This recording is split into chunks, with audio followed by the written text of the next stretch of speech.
नंदुरबार जिल्ह्यामध्ये अवकाळी पावसामुळे झालेल्या नुकसानीचे पंचनामे आता पूर्ण. शेतकऱ्यांना अहवालाची प्रतीक्षा. लवकर पंचनाम्याचे अहवाल प्राप्त करण्याची मागणी. सतत बदलणाऱ्या हवामानामुळे धुळ्यात केळी पिकावरती कर्करोगाचा प्रादुर्भाव. कृषी विभागाच्या हाटसाप प्रकल्पांतर्गत नियमित निरीक्षण, तातडीने उपाययोजना करण्याचं आवाहन. नंदुरबार शहर वाहतूक विभागाकडून ठिकठिकाणी नाकाबंदी. फॅन्सी नंबर प्लेट, विना नंबर प्लेट असणाऱ्या वाहनांवरती कारवाई. जळगावमधल्या कडोली या गावामध्ये गोळीबार झाल्याची घटना, तर 31 वर्षीय तरुण गोळीबारामध्ये गंभीर जखमी. पोलीस तपास या संदर्भातला सुरू.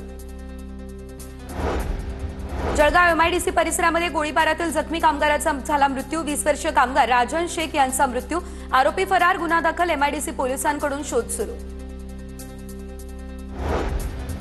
सिंधुदुर्गच्या मालवणमधील चिरेखाणीमध्ये आंघोळीसाठी गेलेले 5 जण बुडाले. 4 जणांना वाचवण्यात यश, तर एका मुलीचा मृत्यू. पाण्याचा अंदाज न आल्यानं 16 वर्षीय मुलीचा पाण्यात बुडून मृत्यू.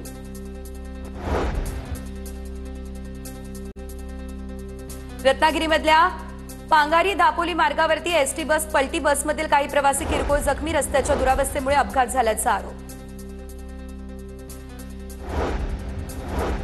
छत्तीसगडमध्ये प्रादेशिक पक्षाचे अध्यक्ष अमित बघेल यांच्या विरोधात सिंधी समाज आक्रमक. अमित बघेल यांच्या प्रतिमेला चप्पल मारत घोषणाबाजी.